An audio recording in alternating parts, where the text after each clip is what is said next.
dito po banda. Sa snorkeling po, kung sakali po mag-snorkeling po kayo sa likod, na maaari po na mag-ask po kayo sa staff namin doon sa island para mabantayan po kayo for the safe lang po ninyo, mga sir.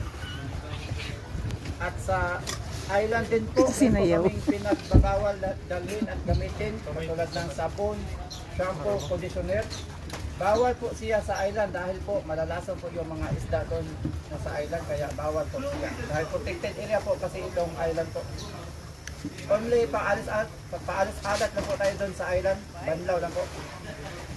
At bawal din po tayo magdala ng speakers, fishing gears. Bawal po tayo humuli ng mga isda doon sa island po.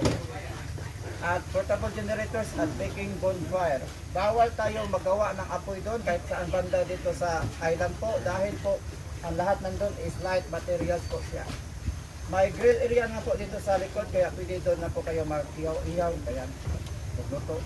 At bringing pets at use of styrofoam breakable bottles must be returned to the mainland. At no smoking in public place. Bawal po tayo manigarilyo sa maraming tao. May design area naman po tayo dito sa back area kaya pwede doon na po kayo manigarilyo.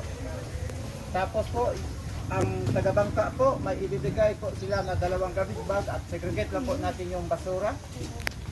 Before po kayo alis sa island bukas, yung basura po, dapat po ninyong bitbitin at dalhin dito sa backpack para mapauwi po sa aming lungsod.